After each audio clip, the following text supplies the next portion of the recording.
My name is Dr. Anne Lomole. Welcome to today's discussion. My name is Dr. Anne Lomole.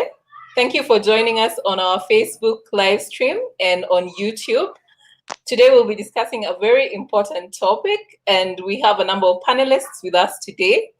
I am the moderator for this session, and I'm a pediatrician and an infectious disease consultant. Today we'll be discussing drug addiction, substance abuse disorders, and substance use. So this is quite an important topic because we are aware of what is going on, especially in the diaspora with our youth. And it's something that we need to create awareness in, because these issues might lead to the loss of a whole generation of our youth. So drug and substance abuse refers to the harmful use of psychoactive substances, including prescription drugs, alcohol, and illicit drugs. The abuse of these substances can lead to dependence and addiction, which leads to the strong desire to use the drug, inability to control the use of the drugs, despite the harmful effects, continuing to use those drugs or those substances. Now, drug dependence results in the individual who is affected having a higher priority, according higher priority to drug use and things associated with drug use than to other obligations and duties. And therefore, they end up ignoring all the aspects of our lives that are unrelated to the drug. That is why it is very important for us to discuss this topic today. With drug dependence, there is increased tolerance to the effects of the drugs, and this increased tolerance results in the individual needing to use even more or higher levels of these substances or these drugs. And they may also experience what we call withdrawal, which are physical and psychological reactions associated with not using the drug. And the problem with this is that because of these reactions, then there's a tendency that they want to use the drug again. And this leads to a vicious cycle. As I said before, drug dependence and abuse is becoming very common in our society, especially among the youth and the children. And our teenagers are also not left behind. With the increase in life stresses, with peer pressure, especially in social media, with the freedom of choice, and with the absence of parents because of work, this continues to be a major problem in our society. In the diaspora, the youth are involving themselves in a lot of gang-related activities and in drug abuse. Our nation, therefore, runs the risk of losing a whole generation to this vice if there is no intervention and no awareness is created. Therefore, today our panelists will go into details of some of these substance abuse disorders. They will talk about the treatment and management of these disorders, both medical and non-medical. And then they will also talk about diagnosis, identification, regulations put in place for control of some of these substances. And they will give us some ideas on how to support those who are affected. Our panelists will also discuss some aspects of the situation in the diaspora. I would like to thank all our panelists for joining us today and for being part of this discussion. And I would also like to thank our audience who are watching us from Facebook and YouTube.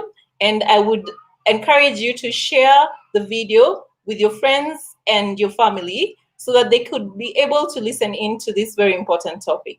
I would also like to thank Aisha, who's behind the scenes, technical support, and also thank the UN Women for their support. I would request the audience, if you have any questions, please ask those questions on our Facebook Live, and we will be able to get to them. For those that we are unable to answer during the discussion, then our panelists have agreed to answer after the discussion. So I will go straight into introducing our panelists today. I will start with Dr. Atong Ayuel. Dr. Atong is a consultant psychiatrist and a mental health director in the Ministry of Health in the Republic of South Sudan. She is also an associate professor of psychiatry in the University of Juba. Unfortunately, at the moment, she's not on our screen because she's experiencing some few internet issues, but she'll be back as soon as she can. Next, I would like to introduce Dr. Bushai Othom, who is a trained pharmacist with over 13 years experience in both public health and the private sector. And she has a Bachelor of Pharmacy from the University of Khartoum and a Master of Science in Biotechnology and Innovation and Regulatory Science from a university in the USA. She also worked in the South Sudan Ministry of Health between 2007 to 2015, where she has held various positions as Acting Director of Policy and Pharmacy Practice and as Acting Director of Procurement and Supplies Chain, and also in rational medicine use and as a training officer.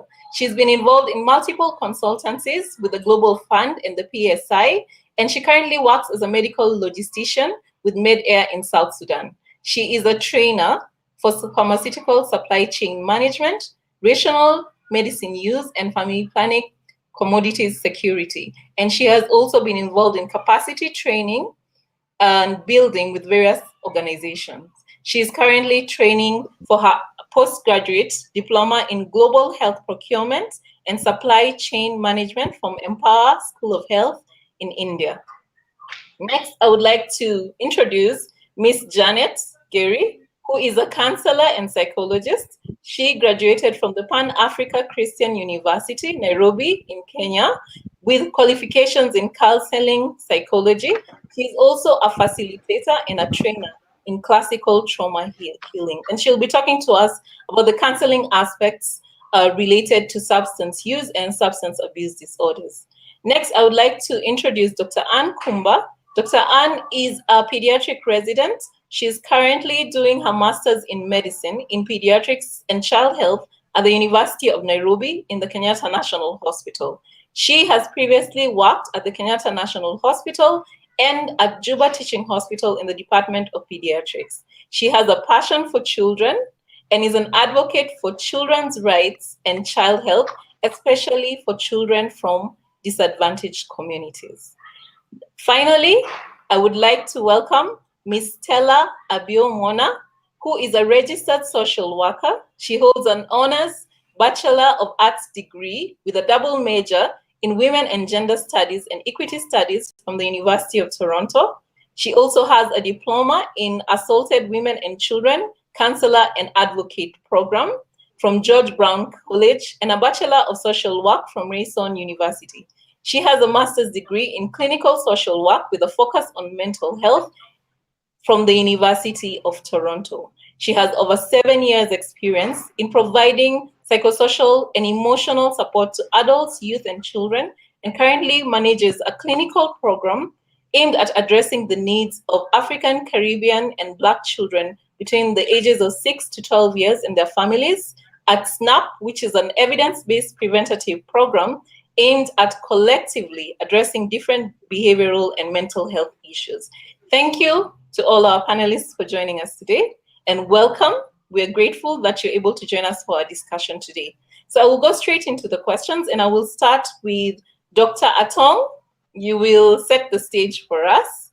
First, we would like to ask you to define to us what substance use is, what abuse is, and what addiction and dependence is. And if you could give us an overview of some of the statistics for South Sudan, if available, and for Africa versus the world. Thank you. Dr. Atong. Yeah, hi. Thank you. I'm glad to be in the forum today. As I told you guys, I'm in Torit currently, so bear with the bad network I'm going through. So we're starting by defining what's substance abuse, and we have substance abuse, we have the harmful use, and we have the dependency. So substance abuse is with adding to your body any chemicals that you don't have control over it. It ends up to be a harmful use when you are using it despite the mental and the physical health problem you're encountering while using it.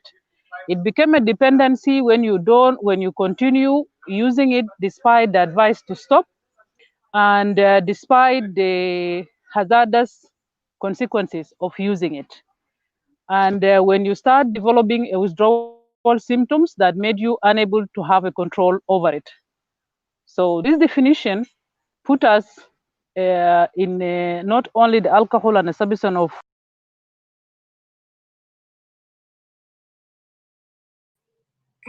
Sorry, I think we lost Dr. Atong there. Unfortunately, this might keep happening because she's currently in Torit, but she will try and join us as much as she can.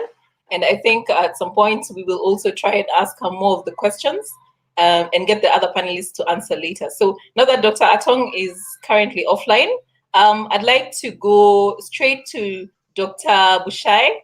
Dr. Bushai, if you could, oh, Dr. Atong is back. Dr. Atong, you can continue with your explanation. Thank you.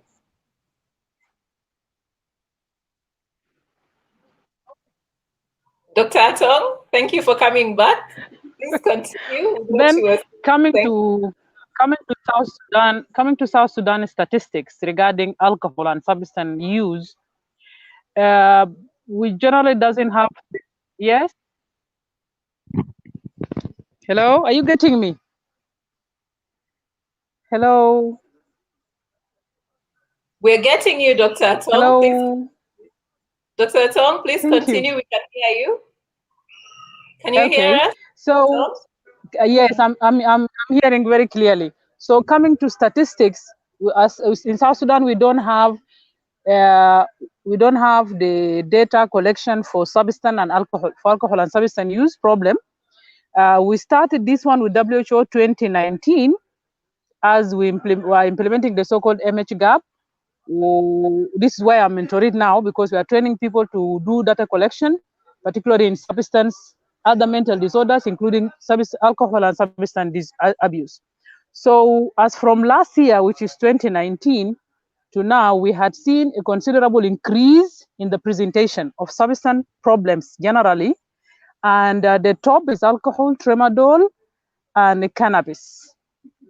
So it could be, the statistic could be higher than this, but these are the statistics now we are having. In each clinic, we could have 6 out of 10 patients which are presenting with the substance-related disorders. Each clinic, each day. It's not less than 6 out of 10.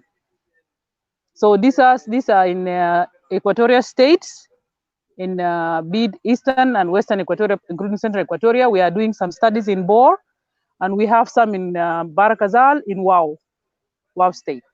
So this is as from 2009 to 2020 as I'm talking. So we think that the gap, the problem is big, because even out of the 6 patients that are presenting with alcohol problem, 3 of them will be youth, the age ranging from 9 to 20 something, early 20s up to 25. As currently I'm speaking, we do have in Juba Teaching Hospital, we have 13 patients. 9 of them are substance problem disorders, and the age range, out of the 9 of them, we have 6 which are children. We have 12, 13, 17, and 20. So it's really an issue that we need to talk about it, and I'm glad that we are in this forum today. Thank you so much, Dr. Atong. In view of your internet, hello, Dr. Atong, can you hear me? So I would like to go ahead and ask you the next question, if you can hear me. Yes, I'm getting you. Yes, I'm getting you. Okay, so we can ask you the next question. So you give us a bit more information before the internet fails us again. What leads to substance abuse? And what are the most common reasons for substance abuse in the patients that you have come across? Number one, the causes for substance abuse is not that much known, but the first one that everybody is dealing with, it, particularly in my patients, is the peer age group. So you move with your age groups and they are doing substances, so you have to do because they are doing it. And number 2 is the modeling, because we do have normal culturalization of alcohol in our culture. You know, as we sit together, we have to take alcohol. Be it we are celebrating marriage or we are commemorating death. Whenever people, sit together, they have to do alcohol. So there is that culturalization of alcohol, and people do store alcohol in houses. So the availability of alcohol and the parent modeling could drive people to do alcohol problems. And number two, there is small genetic factors that an alcoholic father could have an alcoholic child based on a genetic predisposition, which is not that much studied. But the modeling through the parents and the peer age group is the most problem. The other thing that I'm having with my patient is most of the patients, they are either having mental illnesses, which is either depression or PTSD, or they are having anxiety. So they start self-medicate themselves, be it sleeping pills or an alcohol. So they started this way, then it ends up being an alcoholic problem or a substance-related disorders. That's why most of the patients who are admitted within our ward have a base of mental illnesses that predisposes them to using substance or alcohol to self-medicate themselves. Thank you so much, Dr. Atong, for that overview. You've mentioned some genetic factors. You have also mentioned societal factors that have to do with culture, our culture coming together and celebrating certain events. And she has also mentioned mental health issues that might be associated with substance abuse disorders. So we'll get back to her later because she's currently offline. We'll go ahead and ask the next question to Dr. Bushai. Dr. Bushai, if you could please unmute yourself. So Dr. Bushai is a clinical pharmacist. So we would like to ask you some questions related to basically the drugs of abuse. And if you could just give us a brief explanation of what the difference between drug misuse and drug abuse is.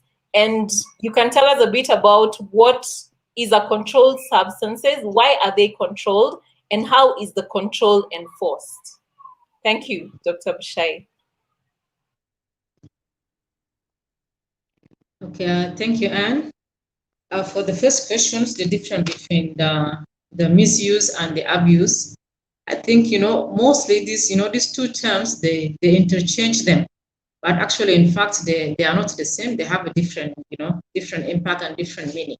When we refer them to drug abuse. So when we say drug abuse, here we mean that, the person is not using it for the intended use. For example, if, it was prescribed, for example, for pain killing, but now the person is using it to get high, or, to become euphoric, all of this. That's what we mean by drug abuse. But then when we talk of misuse, it's like you are not also using the drug in the right way. For example, it could be prescribed for you to take it, in a certain doses at a certain time, but then you will end up now not using it, according to the dosage which was prescribed by the physician. And it could be, let's give also an example, like somebody who was prescribed with sleeping pills, and he took one, but he's not feeling sleep. Then he decides to take another one, right? Because he just want to sleep. Or sometimes, like, you may have a brother or a sister who have, the same symptoms of yours, but the person did not go to see a physician, but instead you decide to donate your medicines to your brother or your sister to use it because it's reporting the same, the same symptoms or the same condition that you're going through. So this is what we mean by drug misuse. You are not using it also according to the instruction of the physician, and also you are giving it to somebody which we are not actually prescribed to. So at the end, it's actually related to the intention. What is the intention of the person? So if the intention is to get, euphoric or to become high, this way we call it as drug abuse. But if the intention is just, to help or to get relief of disease or sickness, that's where we refer it as drug misuse. And for the controlled substance in the pharmaceutical, there are many actually, many substances which are controlled, and they have divided them into 5 schedules, right? They start from Schedule 1 up to Schedule 5. That is actually, it's universal everywhere, and every country respects those schedules. And like Schedule 1, actually this one, we don't use them actually medically. They are banned to be used. Example, like heroin, right? Heroin is not accepted, actually, the cocaine. It's not accepted to be used in any medical, any medical related issues. And then we have from Schedule 2 up to Schedule 5, they can be used, but, with also certain regulations. And if we look at, at Schedule 2, we have some example of Schedule 2, like, which we actually, morphine, which we use sometimes for, during surgery, like codeine, right? We have also like fentanyl. These are the examples of Schedule 2. And this one, actually, they're very, very restricted. It's only licensed people, the one who are authorized people, the one actually to be handled them, not everyone. And according actually to the regulatory authorities, they're supposed also to have a registry for them. That's how many have been received by specific health facilities and who is the authorized physician. And then they have to do, a reporting like from time to time of how many of them will be used and how did they use them. Even they has to keep a record of the patient and even the condition why they were used. Then we have Schedule 3. Those also we use them like, for painkillers, and, there's also some percentage which they want, the concentration of those items, they're supposed not to exceed a specific concentration, right? If it's exceeded now, it will no longer be at Schedule 3. Then we have Schedule 4 and Schedule 5. These are also lesser, lesser active, but still, people can become dependent on them. And the last schedule, which is Schedule 5, we can, the example like the cough syrup, we have some cough syrup which have some of these, control items, also with specific concentration, but some of our youth actually they misuse it and, they start using it to get high and all of this. And how we can control them, as I said, if each country has to have a regulatory authority in place, and they also have regulation how to control those items, who's supposed to handle them, and who's supposed even to bring them within the country. And when you are bringing them within the country, you must have also license from the drug regulatory authority of the country. And also you must have a special application for them, right? Because without them, they will not allow you to enter from the border, and it can be confiscated. And the good thing actually about the controlled drug, that's there is a global agreement that's, people has to be reporting, right? Each country is supposed to be reporting of what is their consumption for those controlled drugs, and have, records for them, which they has to report annually. But, it's unfortunate that if we look at our countries, our African countries, especially in the third world, those things are not actually in place. They are not enforced. And even actually not actually even our third world alone, even the developing worlds, there's always issues with the control medicine, even though there is regulation, stringent regulation in place, but it's still, people still find their ways, to take advantage of them and then misuse them. So is there any, I hope I have answered all the questions. There's another question I missed. Yes, you actually have. I think some of the things I've gotten from you is that the regulations are there, but you're basically saying that the country involved is the one that has to be able to take it upon themselves to ensure that these regulations are enforced. What do you think in terms of South Sudan are the issues we're having when it comes to enforcing, especially when we're talking about these controlled substances? Actually, for our case in South Sudan, we really have a very, very big problems. The enforcement, it's not there. And okay, I will start like by, okay, the body itself, which is, it's existing. We thank God that's there's a body already. We have a regulatory body, which we call it Drug and Food Control Authority, which is actually the body who's supposed to be overseeing, and monitoring and inspecting and ensure that, all these regulations are followed and they're enforced. But it's unfortunate, with our current, situation in the country, with, the under budget for health, so they are not able actually to do much. They can't do much. So the only aspect which they mainly do is like they monitor, all the items which are coming. Like sometimes they work with the customs, for you to bring all those items, you must have authorization, you must be licensed by the Drug and Food Control Authority. But it's unfortunate that, we know that we still have, of course, borders, we have, things are just, coming in, sometimes there is no control and all of this. So basically in our country, we're still way far, to monitor or to enforce, all these regulations which are put in place to have, a control on this controlled substance in South Sudan. Thank you so much, Dr. Bushai. It seems we have a very long way to go, and I hope that the people listening in, we may have some people who are involved in policy and planning who are taking this and thinking about what might be some of the solutions for that. And I think at the end of the discussion, we'll also ask you yourself to also give us some of your recommendations. So next, we'll go to Dr. Anne Kumba. Dr. Anne, if you could admit yourself, the next question is for you. So Dr. Anne, you're a pediatrician and you're an advocate for child health. And I'd like to ask you, is substance abuse actually common among children and adolescents? And are there any statistics available for South Sudan or Africa or the world? I know Dr. Atong has mentioned some statistics and has actually said most of the people they're treating are actually some of our adolescents. Do you have any statistics for South Sudan compared to the Africa and the world? And what are some of the most common substances that are abused by this group? Thank you. All right. Thank you, Anne. Thank you for having me on the panel. Yes, substance abuse among children and adolescents is definitely a problem worldwide. And in certain regions of the world, for particular substance, it's actually becoming epidemic proportions.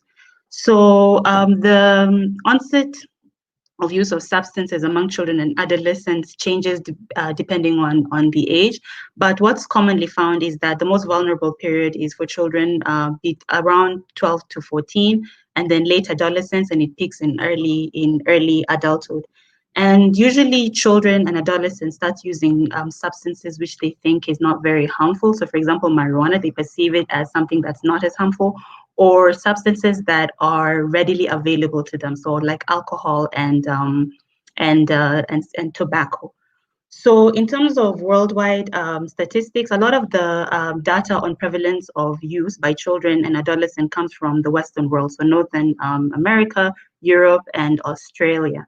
And so what they have found, some studies have shown that in Europe, for example, children between the age of 15 and 16, 90% of them report that they have used alcohol at some point in their lives.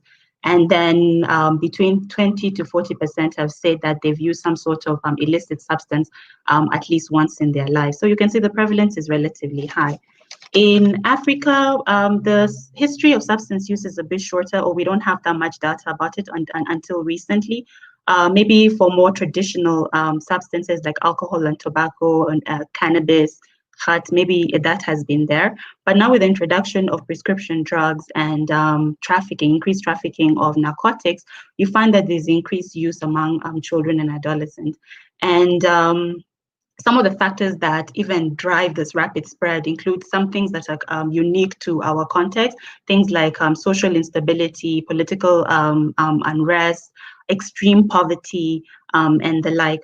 So there was a study that was done that was looking at the prevalence of substance use among adolescents in sub-Saharan Africa, and they found that at least 41.6% had used an illicit substance at some point in their lives. And the substances that are used most commonly differ in different regions. In our region, in East Africa, the most commonly used substance among children and adolescents is inhalants like glue. In South Sudan, as Dr. Atong had alluded to, the data really isn't there. But when you look at data from other post-conflict regions, you find that there's increased prevalence of mental health issues and substance abuse, particularly among the youth. And so the expectation, therefore, that in our country is that, and also Dr. Tong has also told us that it's relatively high. Like when you compare her total number of patients, most of them are children. And for us also, again, in our context, there are specific issues that, again, could drive substance abuse. There's continued political instability, extreme poverty, increased number of street children and street families. All those things are drivers towards abuse. But it's important for us to actually get the numbers so that we can know the scope of the problem, because it then gives us a better idea of how to deal with the problem. So in terms of what's commonly used, again, it varies from region to region and according to age, but what's universally found in all countries around the world are alcohol, tobacco are the most abused substances, followed by marijuana or cannabis.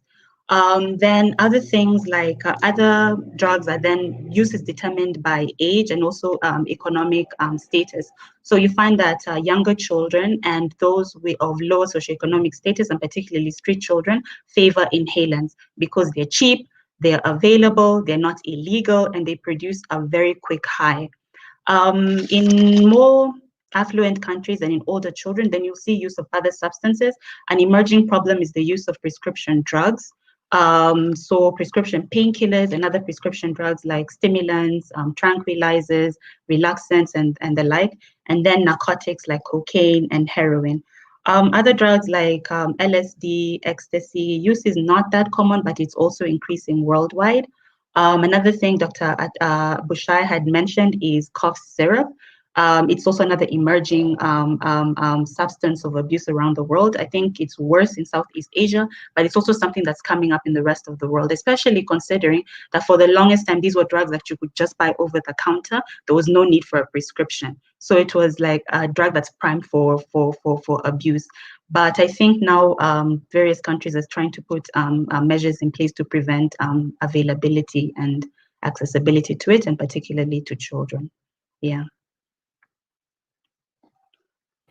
Thank you so much for that overview. I think what has come out from what you've said is that we are wanting in the Department of Statistics, but we have a brief idea of what might be going on, especially in our country and in Africa, because most of the issues related to substance abuse with children are issues of access. If they have easy access to the substance that they're abusing, then it's easier for them to abuse that. So statistics is very important, and I think that's something also Dr. Atong has alluded to, and this is something that has to be worked on, and access also has to be worked on when it comes to children in terms of preventing use. But we'll get back to you. You'll be able to tell us a little bit more about what you think can be done to prevent some of the issues that lead to substance abuse in children and adolescents, and you'll be able to maybe also give us like more reasons for why children and adolescents end up abusing substances. So next we will go to Miss Janet. Miss Janet, if you can unmute yourself. So Miss Janet, you're a counselor and a psychologist, and counseling has a very important role to play when it comes to managing substance abuse disorders and treating people who are dependent on substances or drugs. So does counseling have a role in treating substance abuse, and what is that role? If you could please tell us what the role for counseling is. Thank you so much, and thank you for hosting me again. Yes, counseling have a role in treating substance abuse. And the role of counseling is to help the clients to develop their own understanding of the situation.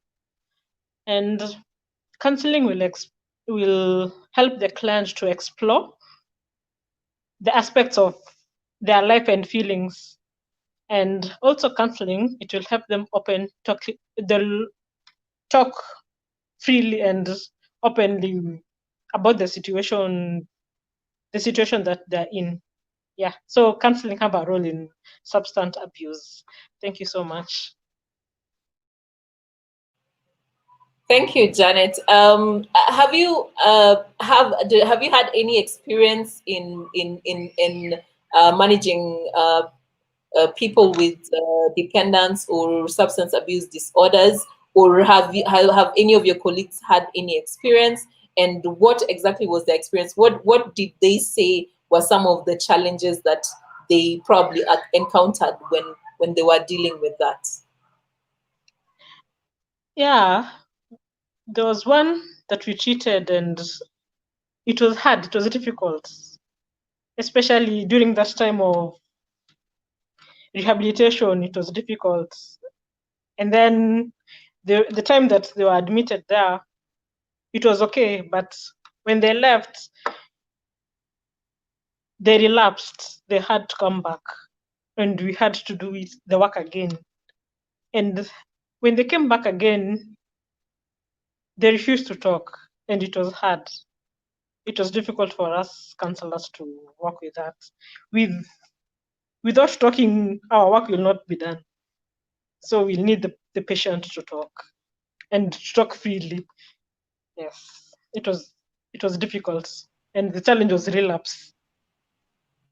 Thank you, Janet. I think at some point you're going to talk to us a little bit about what are some of the things that lead to relapse. And you're very right. I mean, counseling is more about talking.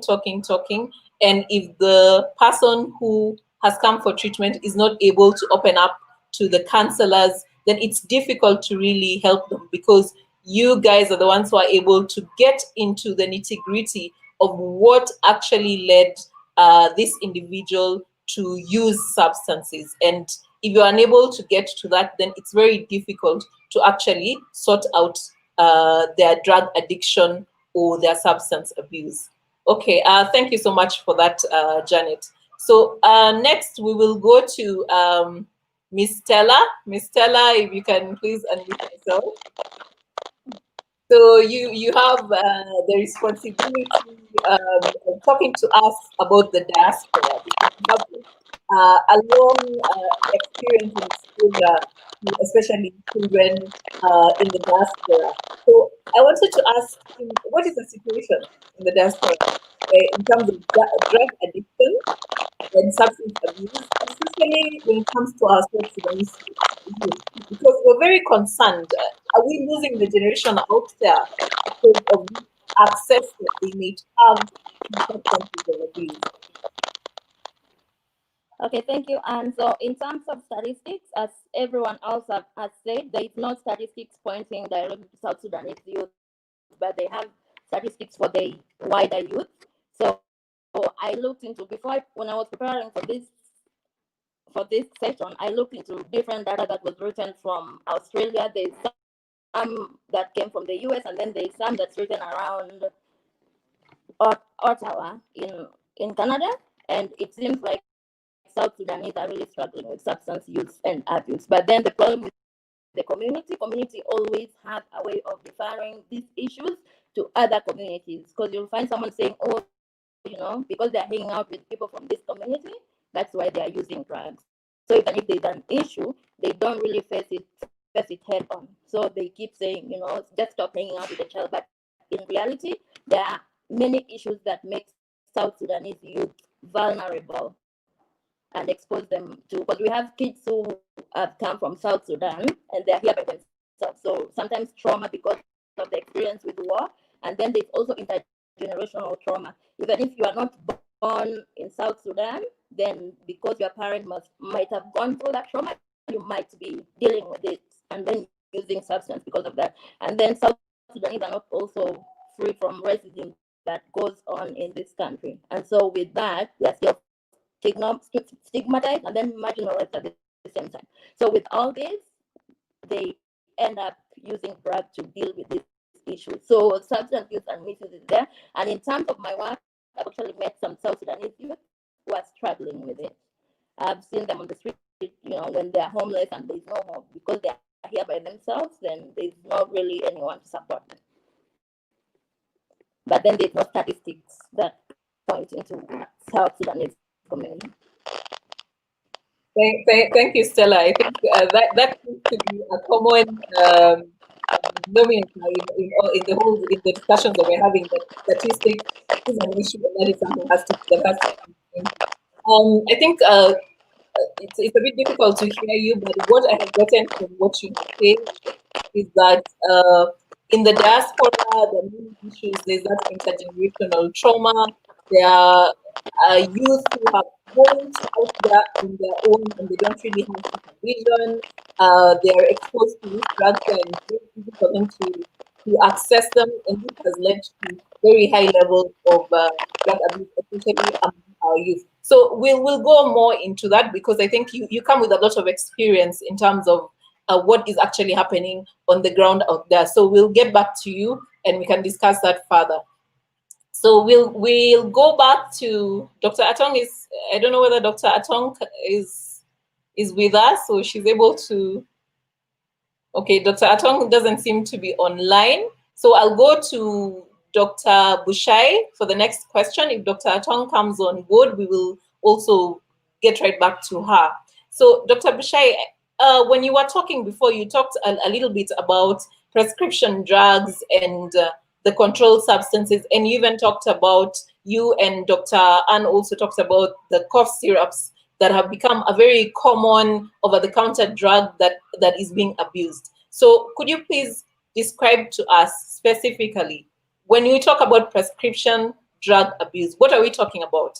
And are there statistics available? And which prescription drugs are most abused?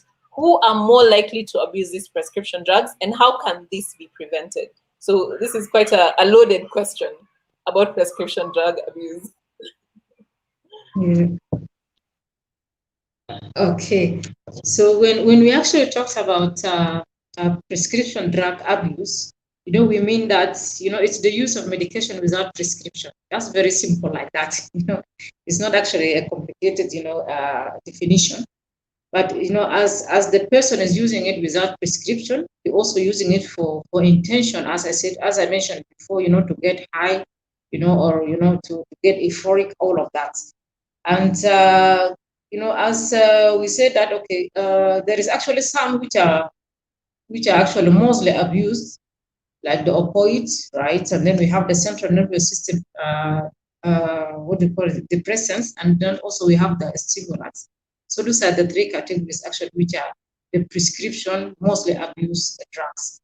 And actually, the people who are mostly abusing it, as we have mentioned, is, okay, first of all, these are people who have access to them, right? What do we mean by access? Like some, they can just walk to the pharmacy and, they ask for it and they get it.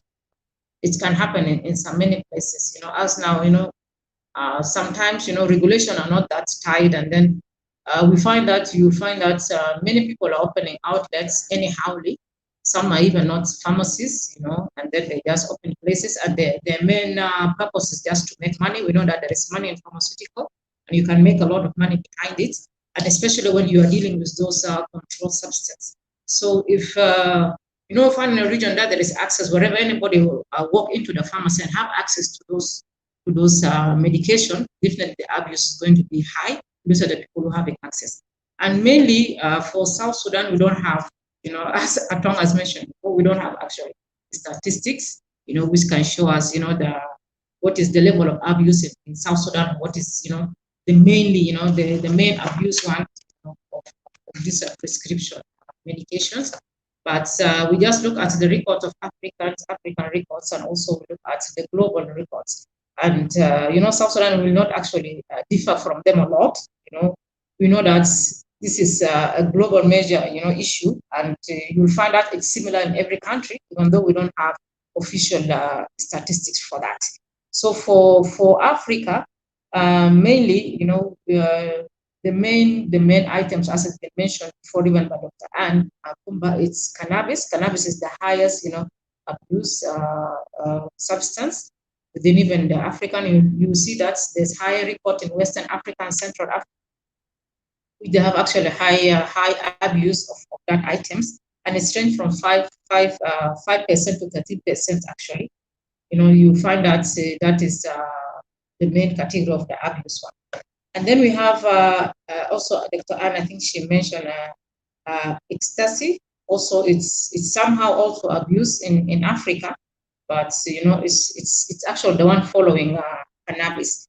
So if you look actually at the category of the people who are really abusing those items, we find that youth are the highest among those who are abusing it, and the age even is ranged from 15 up to this up to even 64. You find that some people are still also even at that age of beyond 60. Some are still even in that category of abusing those items. And according to to WHO, we find that globally, like 0.7% of the global burden of disease is related to drug abuse. So it's not actually a simple things. It also have a big effects actually on even the global disease, pattern. So really, we need to have a big look at it, and especially in South Sudan, as we don't have actually that strong regulations in place to monitor that and ensure that our youth, they don't have that access to those items. And actually, we have many reports before, some of these tablets which even use young young teenagers they're using around in Juba. So sometimes we wonder how do they get access, to those items. But it's unfortunate that they still have access to them, especially on the street boys. You find them; they're always high, using all of these those items. And there is some, unfortunately, there is some outlets which are just selling them because they just want money. And if you look at globally, actually, it's around like 155 to 250 million people actually they are abusing, medical. They are abusing these prescription medicines, globally. So there is actually very very high numbers, of people who are really abusing those prescription medicines or drugs. Anyway, for us at pharmaceutical now we're avoiding to use the word drugs. We always say medicines, but anyway, they still categorize as drugs. So you can see from the numbers, we have millions of people who are really, abusing it. And as we said, as the people around, it also affects, those who are around them. So if this number is this high like this, that we find that they also have a higher effect on others, and influence them also and join them in abusing all these substances. So we really need, to put in place modality in how we can control that and ensure that our youth in our country, they're not exposed, to those substances. So as your question was about the most drugs which are most used, the prescription drugs. As I said, we have actually the painkillers. Those are the first one actually which people abuse them, like the morphine, right, the codeine and all of this. Then we have also the other things for the other disorders like the barbitals. We have a phenobarbital, all of these also people are using them, to get high and all of that. Then we have also the benzodiazepines like the diazepam. Those category also people are also abusing them. Then we have also other sedatives, which people use to sleep, to help them to sleep, sleeping pills. So those are actually the items which are mostly used, globally and also in Africa. And I'm sure also South Sudan is also for. Thank you. Thank you so much, Dr. Bushai, for that in-depth talk on what exactly is going on. And I think what you have basically outlined is that we don't have the regulations or the laws that control the access to these substances, and anybody can wake up today and just set up a pharmacy and sell to whoever they think is going to give them the money. And that is an issue. That is definitely an issue that our the people dealing with pharmaceuticals in our country should look into. So I will go back to Dr. Anne Kumba, if you could still please unmute yourself. You had talked a bit about what leads children and adolescents to substance abuse. If you could please just expand a little and maybe tell us about what can be done to prevent it, and how can parents and guardians identify substance abuse in their children, and what the role of the pediatrician is. Thank you. Okay. All right, thanks, Anne. So there are many factors that lead to substance abuse in children and adolescents, particularly in the adolescent group. These are children who are they're in a period of their life where they want to take risks. And one of them is now experimenting with drugs. But some of the drivers of use and abuse include things like peer pressure, which Dr. Tong had alluded to earlier. And also they use drugs as a bonding experience, so to feel included and as part of a group. Another thing is boredom. So children who do not have healthy, engaging activities can start using drugs as a pastime. Mental health issues is also another driver of substance use. So children with depression and other mental health issues can self-medicate with illicit substances, alcohol and tobacco. Some of them are just curious. They want to know what it feels like. What does a high feel like? Others, it's stress. Our youth these days are under a lot of pressure to look a certain way, to perform at a certain level, to achieve so much. So for those who are not able to cope very well, they can turn to drugs as a coping mechanism. Another thing is low self-esteem. They're at that, especially adolescent, they're at that period where their body's changing. There's so many expectations. They're being bullied. There's social media pressure, and they can self-medicate with drugs and alcohol. Another thing, and particularly among girls, is also weight loss and weight control. There's societal pressure to look a certain way and attain a certain physique. And certain drugs like cocaine, for example, act as an appetite stimulant, and they can use drugs to help maintain weight. Other teenagers use it as a experience enhancer. So for example, like alcohol and marijuana gives you a sense of confidence or calm in difficult social situations. Things like ecstasy enhances sexual pleasure. Things like cocaine can give you focus and energy. So to enhance experience is also another reason. Others, it's just that mentality of you're only young once. So they want to do it now when they're still young, before they get older and get responsibilities. Genetics also plays a role. There are certain people who are more prone to abuse of substances. And then popular media, that's a very important one. What is shown in movies, in music, social media, they glamorize the use of substances, and that can influence young children and adolescents to use drugs. And then misinformation about drugs. So the effects of it, they think everybody's using it, which is not really true. So those are some of the drivers. The role that we can play, I think one really important thing is parental influence. Especially before they hit the teenage years, the parent has the most influence on their child. So it's really important that parents form strong bonds and good relationships with their children and open lines of communication about anything and everything, and particularly about drug use. So you want to create an environment, open, continuous dialogue with your children, with your teenagers about alcohol use, about the effects of alcohol. Try not to make it a lecture. Try not to use scare tactics. Have open discussions where they're also giving their views as well. It's also important to discuss mechanisms on how to cope with peer pressure, how to say no, talk about the dangers of alcohol, why they think it's wrong, talk to them about what they're seeing on social media from their friends, discuss the dangers, discuss what's not true and what's true about what they're seeing. It's important to be involved in your child's life. So that you have to know who their friends are, you have to know what their activities are, so you can pick up influences that are bad. You need to set clear guidelines on rules and consequences of using drugs.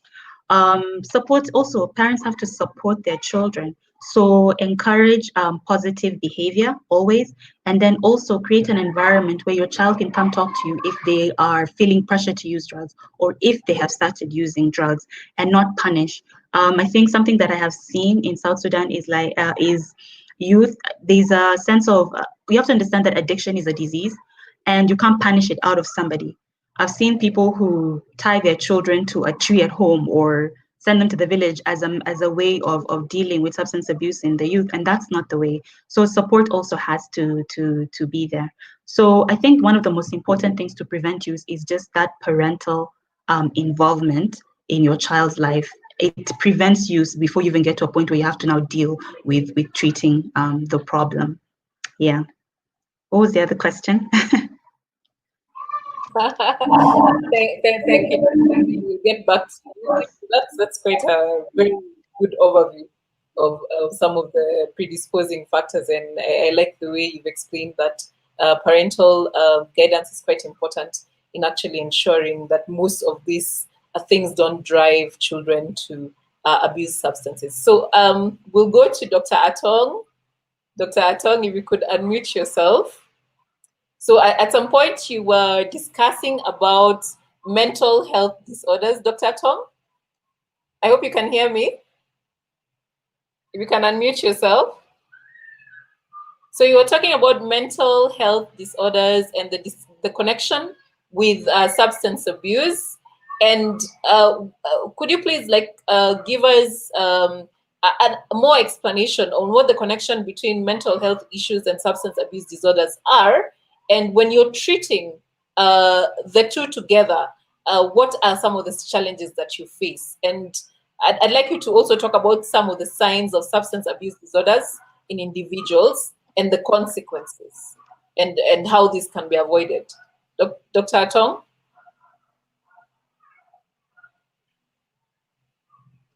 Dr. Atong? Okay. Okay. You know, when my camera is off, I communicated better. That's okay. Are you getting me? Go ahead. Thank you. Yes, we're getting you. That's okay. Are you getting me? Yes. Yes. Hello. Yes, we are. We're getting you, Dr. Atong. Are you getting me? Yes, we are. Yes. Yeah. So sign and symptoms. Okay, when I'm off camera, I think so I might go off camera anytime. So sign and symptom of patient who's taking alcohol or substance in general. Number one, it depends on the substance they are taking, but generally, either the patient will present under influence, where you smell alcohol, or the patient looks intoxicated, with the different varieties changing from being confused and dizzy and sleepy to a red eye, violent, and with anger bursts presentation. The patient might presented with injuries, recent injuries, and the patient might present with marks which indicated that they are injecting drugs, for instance, or a discoloration of their nail bed if they are doing cannabis, and even an injection sites on the skin could have infections. And the patient might present with social problems and marital discords. So usually the mother came to us in young ones, they start not behaving themselves, they start being withdrawn, they start being frequent absence from school, frequent absence from home. All this could point to a problem. Other children, they presented with a bedwetting after they had already been dried for some time. Some children might presented with a conduct disorder, where they start stealing, where they start being aggressive, violent.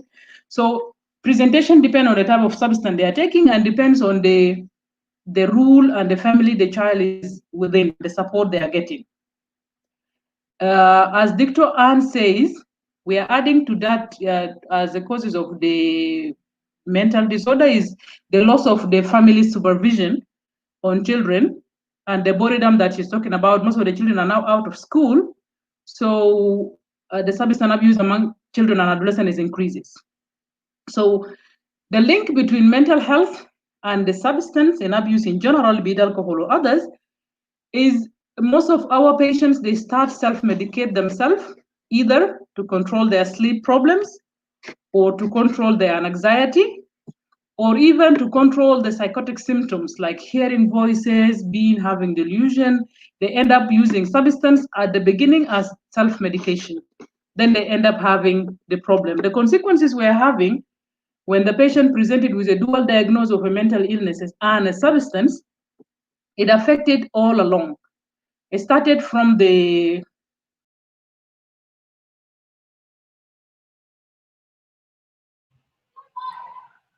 So it seems Dr. Atong has left us again. So we'll to go to Miss Janet, and if she gets back, then she can continue with the explanation she was giving, because I think it's important for us to hear from her what the connection between mental health and substance abuse are.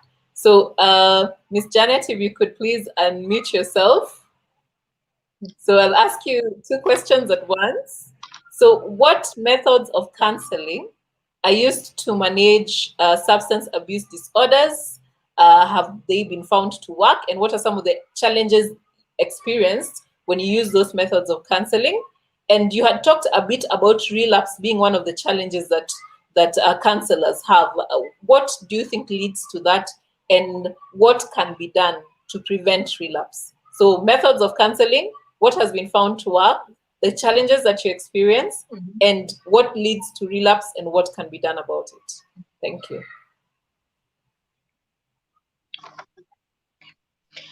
So the therapies that are found working, and I'm going to mention 2 of them, but there are so many that are found that are working. The first therapy that I'm going to talk about is narrative therapy. This therapy, it aims to create a collaborative relationship between the client and the therapy, and the client and the counselor, to reframe the client's view of perspective. And typically, this method is used along other therapies. In this therapy, it will allow the client to adopt the stressful situations. And this narrative is, in some cases, it helps the client to recover. And the second therapy that I'm going to talk about is cognitive behavioral therapy. This therapy is used to treat people using alcohol, marijuana, cocaine, and nicotine addictions. This therapy it allows clients to explore the consequence of the addiction and develop the skill to manage the stressful situation. And also, this therapy is to avoid relapse. As much as possible, you're talking about relapse, but it's hard, especially people dealing with cocaine and marijuana. It's hard. They'll have to relapse at one time. And I was asked the experience and the factors that leads to relapse. And Dr. Ann spoke of stress. And actually, stress is the leading, it's number one, the leading factor of relapse is stress. And what brings stress is typically from negative situations and sometimes from positive situations. From the positive situations, it can be promotion from work, dealing with financial burdens, maybe or entering a new relationship, or death of a loved one. There's no way completely no one can stay without stress. Everyone, including us psychologists, we are all stressed. The second, overconfidence. People who are addicts, they're always overconfident about themselves, and their heads are always up high. You cannot tell them anything. You cannot tell them anything. And with overconfidence, self-confidence is a powerful tool in addiction, especially the recovery. Self-confidence is key. And we should always have a boundary.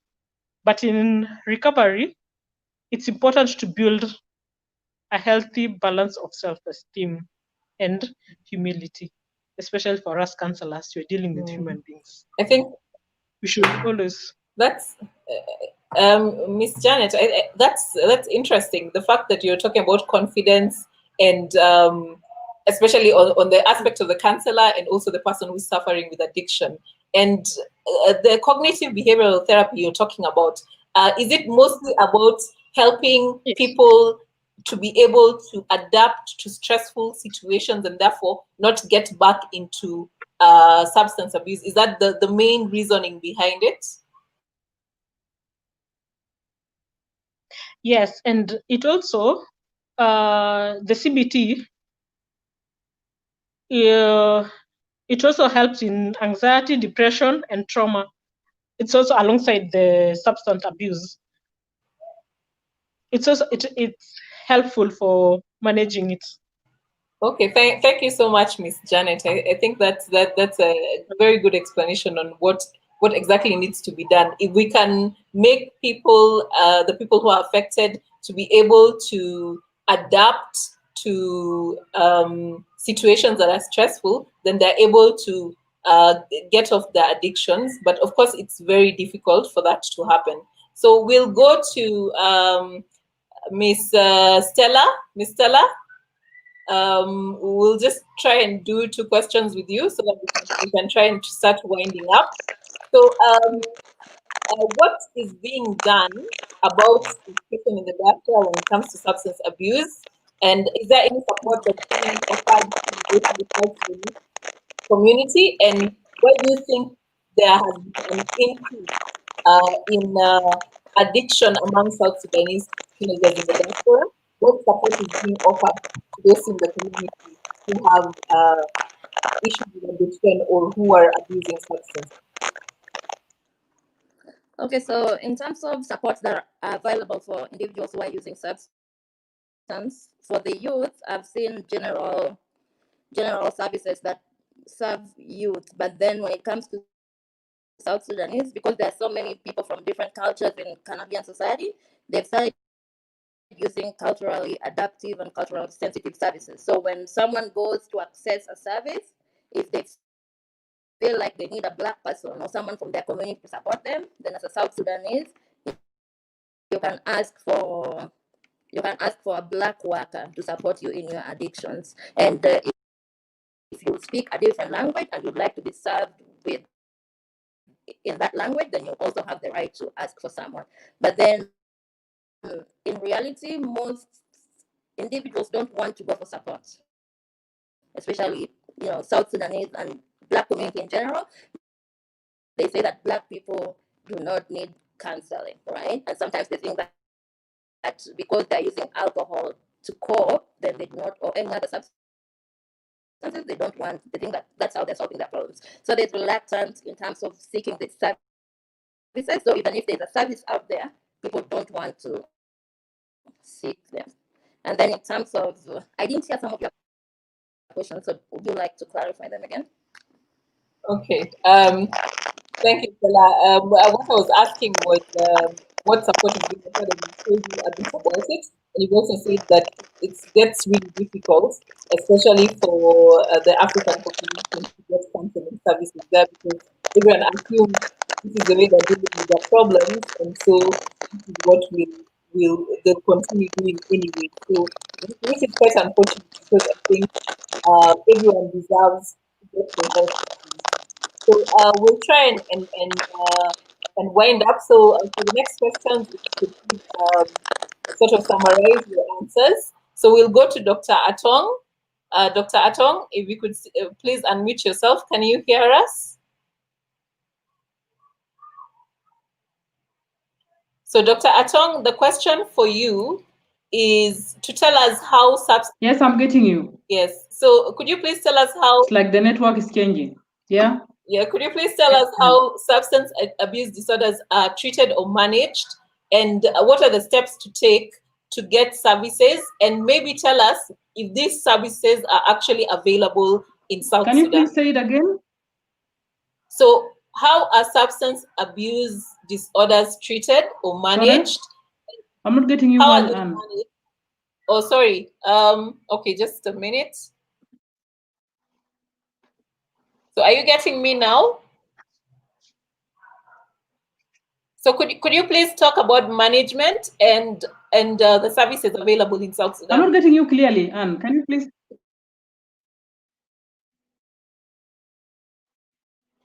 Okay. Generally, in our patients now currently in the hospital, we don't have that center for rehab. So we are depending on those who are motivated to stop. So we handle them as an outpatient cases.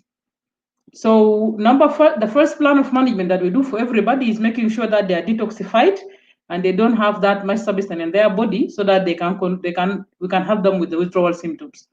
Then we help them through their motivation with the so-called motivational interviewing. We do have a group of psychologists this is within Juba Teaching Hospital. And we are trying to build one now in Torit Hospital. We have one in Bor Teaching Hospital, and we are having one in Wow Teaching Hospital. So there are a group of psychologists that will help in a motivation, because as we don't have centers to keep them in for as a rehab center, we have to depend on their motivation to make sure that they will follow whatever instruction we are giving them. So by so doing, we do them the motivational enhancement interview to move them through the processes of change. Then the patient has to be treated as an outpatient, and of course there will be, it's not an easy road to go.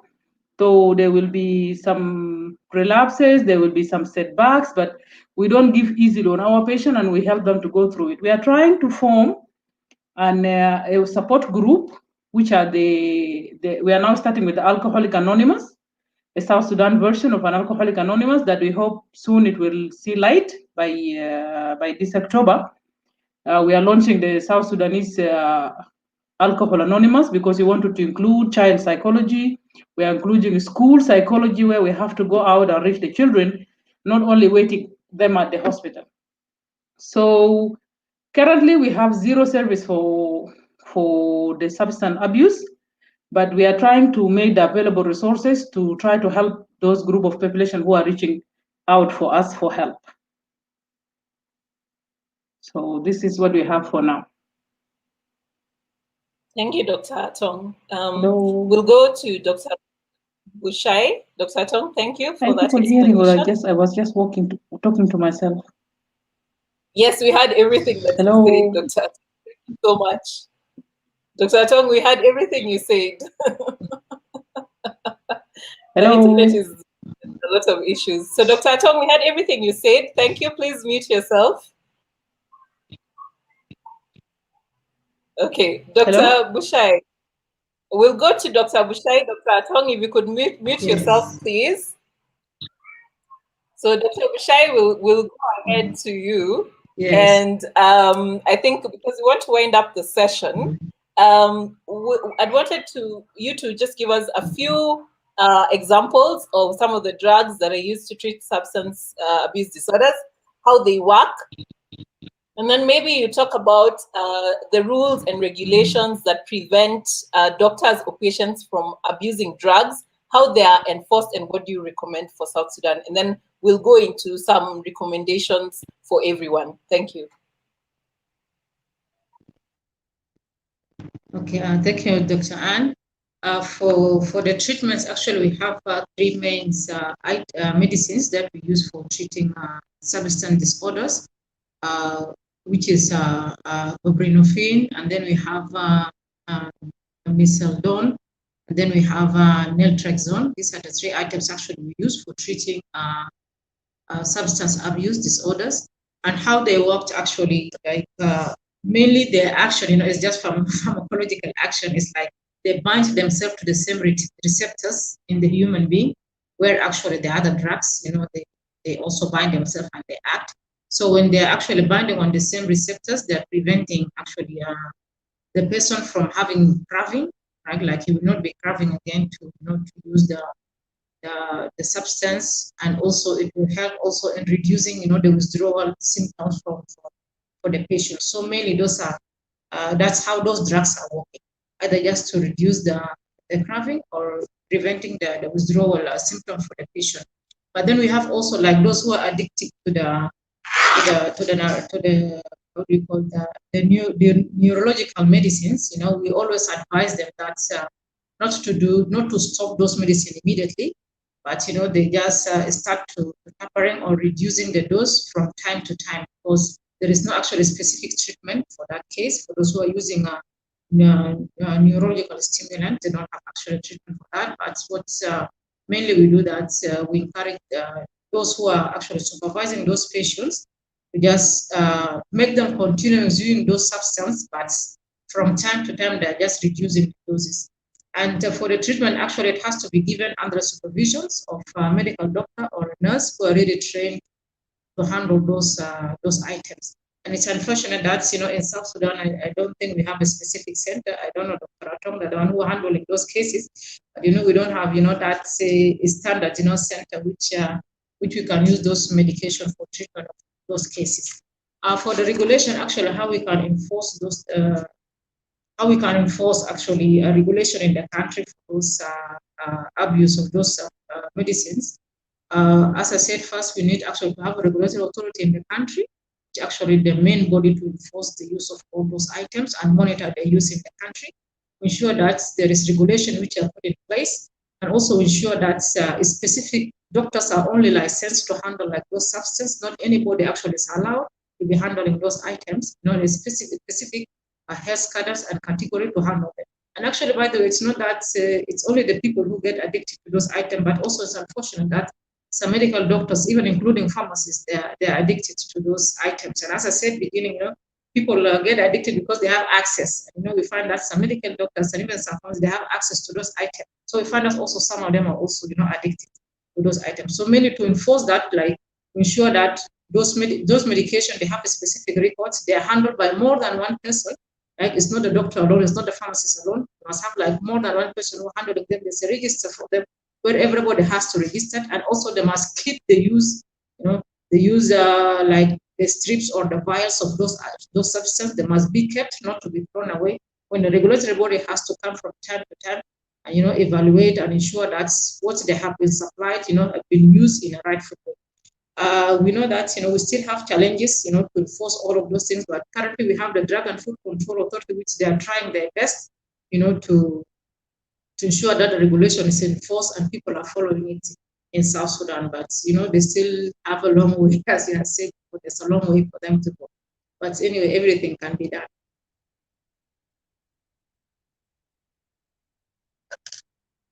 Okay, thank you so much, Dr. Bushai, for that, and for telling us that at least our country is setting up or has already set up something to ensure that those rules and regulations are enforced. So before we go to some to discuss our conclusions and recommendations, Dr. Anne, maybe you can give us a brief overview of what the effects of substance abuse are on children. And then Stella, you can tell us from your experience what are some of the effects on the society after Dr. Anne has finished, and on the family. And then we can go around each panelist and talk about our conclusion and recommendations. So Dr. Anne, what are some of the effects of substance abuse in children? Just a short summary. Thank you.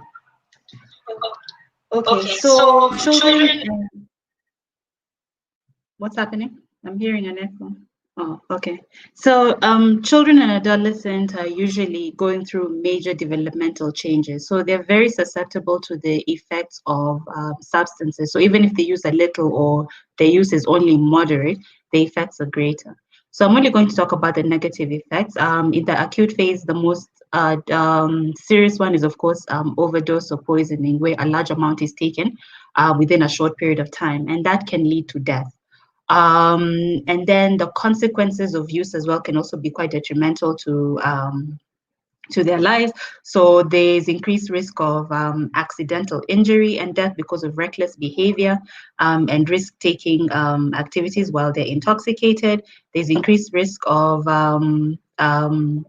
risky sexual behavior with attendant consequences such as STIs and unwanted pregnancy. Physical and sexual violence, so they can be perpetuators of physical and sexual violence, or they can also be vulnerable to violence while intoxicated. Also, there's increased suicidal ideation in these children as well. So you find that studies show that adolescents who use drugs are 3 times more likely to attempt suicide than those who do not use drugs.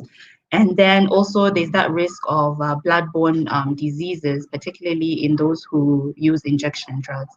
The long-term effects are mostly due to the effects on brain development, because they're using these drugs at a period when the brain is developing. So you find that these children later on in life are at even greater risk of addiction with substances, even if they stop. And then also it affects learning and memory. So you find that they're not able to finish school, they're not able to perform well, they're not able to hold a job, the increased risk of mental illnesses. Delinquency, so you find that they engaged more in crime, while either crime committed while they're intoxicated or crimes committed in the process of gaining funds to feed their habit. So things like prostitution, burglary, stealing, sale and distribution of drugs. And then, of course, the physical effects are also there. Long-term use affects all body systems. So you find that they have increased health issues as they grow older, including things like cancer. Yeah. So in summary, that's what I would say. Thank you so much, Dr. Anne. Well, for that explanation and those pointers that you have given us.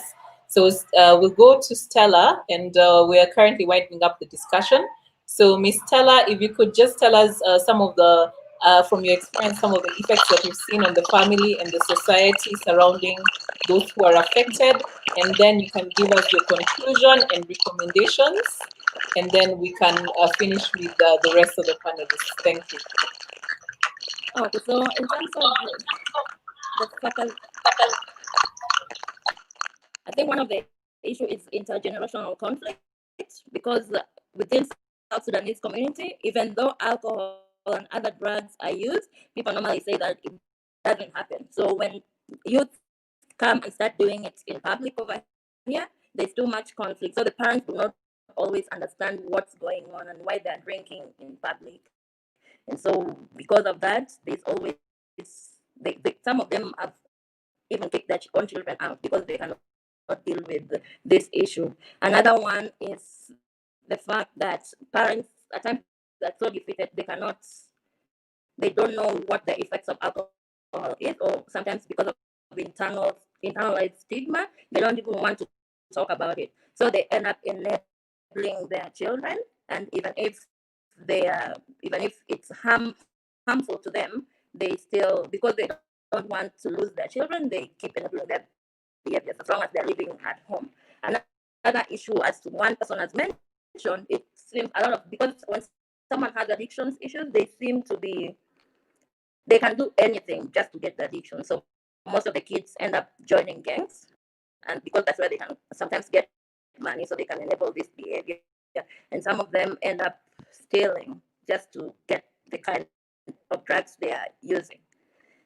So in terms of recommendation, I think the issue is deep-rooted here, yet we don't want to talk about it. Internalized stigma, parents hide what's going on. They don't want to address it head on. So when you see your child struggling with alcohol use or any other substance use, it's important that you start talking about it, right? So even if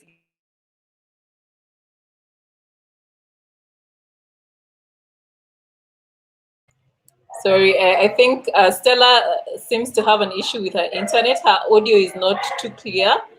She was giving us our recommendations, but in view of that, we'll just go to Janet. You can give us your conclusion and your recommendations, then just 2 minutes each. And then after Janet, we'll have Dr. Bushai. Then after Dr. Bushai, Dr. Anne. Then finally, we'll end with Dr. Atong. Thank you.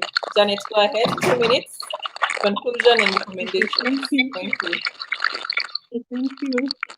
For the recommendation, Miss Stella, please just mute your mic, please. Miss Stella, thank you. Thank you. For the recommendations, the Substance Abuse and Mental Health Services Administrations, they recommend that universal screening for substance use and brief intervention. And there are also brief counseling intervention also before they do the referral treatment for the clients. And also my conclusion, much progress has been done between the substance abuse and the family. Family facts have an important role in the person, in the life of the person, and we should always encourage the families and the couples that deal with substance abuse problems. Thank you. Thank you so much, Janet, for that conclusion, Dr. Bushai? Yes, just my recommendation and conclusions is just I want to encourage the pharmacists, because actually they're the first lines to recognize actually the drug problematic, the drug problems, abuse. So sometimes they may receive a prescription, which can be actually an indicative that there is, an abuse and there is fraudulence for those prescriptions. So they must be actually aware, and also I'm encouraging them also like to have a connection where they can also alert the other pharmacists, to ensure that that person may not be going from pharmacy to pharmacy to collect that items.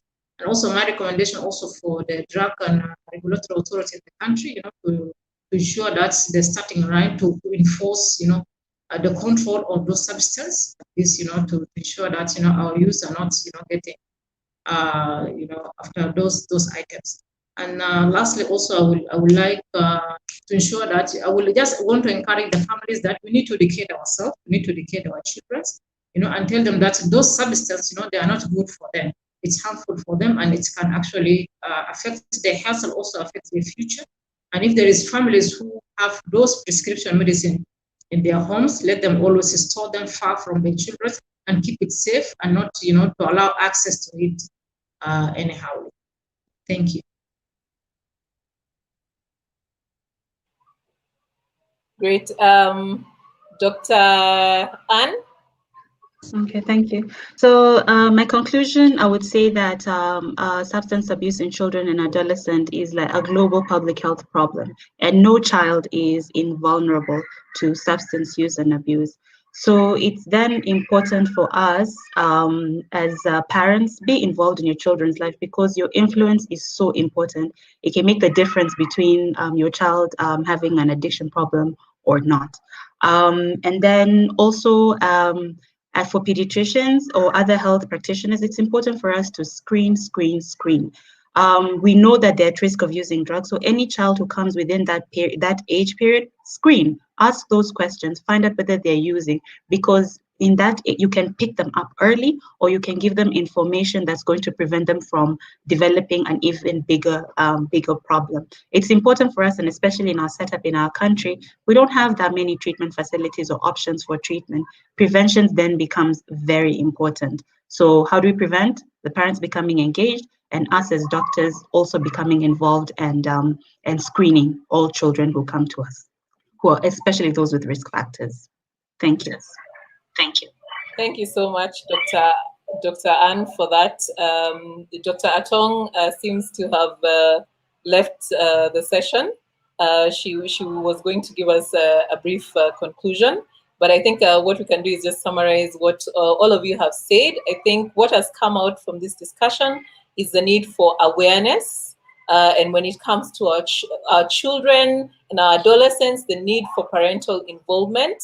And when it comes to the regulatory bodies, as Dr. Bushai has talked about, the drug regulatory body, enforcing the regulations that are supposed to be put in place, and making sure that these substances are not accessed by any individual as easily as it is currently accessible. So those are things that need to be taken into account. So maybe Dr. Atong, now that you're back, just give your conclusion and recommendations as we wind up the session.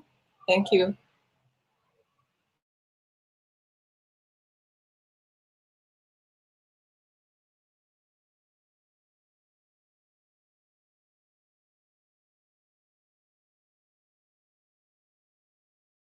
Dr. Atong, you're currently muted. You're currently muted. We can't hear. Dr. Atong, you're currently muted. We can't hear. Dr. Atong, if you could unmute yourself, please. Okay. So yes, I'm getting it. Yeah, so I wanted to, in conclusion, I wanted to say that number one, substance disorder is a common disease, is a common disorder that occurs to everybody, and nobody is immunized, including even us who are here now as a panelist. So if you have any problem with anything, don't put it on yourself by saying, is it a problem or no? We have an international screening for the substance, which is called CAGE. It's CAGE, everybody knows K. C stand for you try to cut off so many times. A started for being annoyed when asked about the problem. G start for guilt feeling after you are done doing what you were doing, and E stand for the eye opener that you needed to start your work. So if you get 2 out of 4, you have problem with that particular thing. So you need to seek help. And number 2, you need to learn the stress management and how to handle the stress, because we cannot transform the world to be stressful free, but we can help you to have a better coping skills with stress so that you can get a better version of you. And number 3, you need to learn to strengthen your social support by being with friends, being out with people, and saying it out and talking about it. Number 4, my recommendation is we don't give up easy on them, although they do have relapses and they're not that much into the therapy plan, but we don't give up on them because it's not an easy road to go until you have your acquaintance or someone who's really with you, so that you get to have that. It's not an easy way to do it. So we need to be supportive to whoever is alcoholic, not be judgmental, and try to help them by advising them and showing them where can they get the service. And we hope that we could have a better country where everyone can talk about the substance problem, be it for himself or for his generation, of his young ones. And I hope that we can stop giving the examples to our young ones by being the model for them in doing alcohol, and stop normalizing substance uses and alcohol in our cultures, in our communities. Thank you.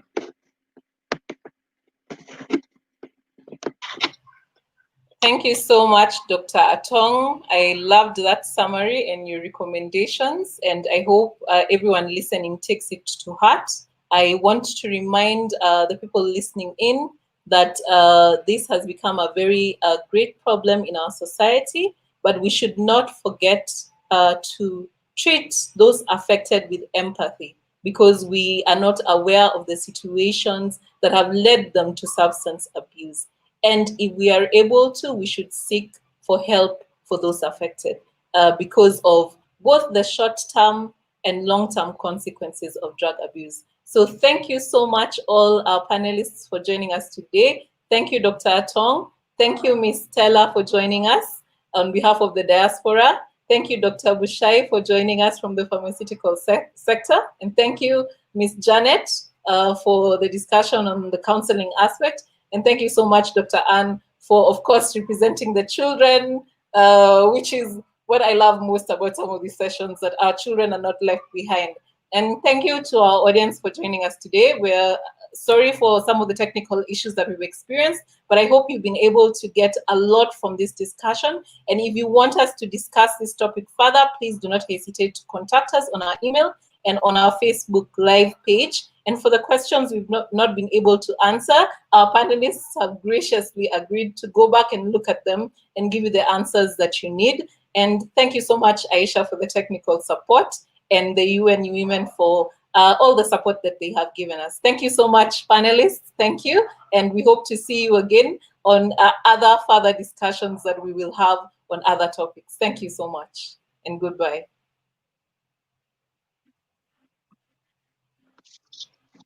Thank you so much. Thank you.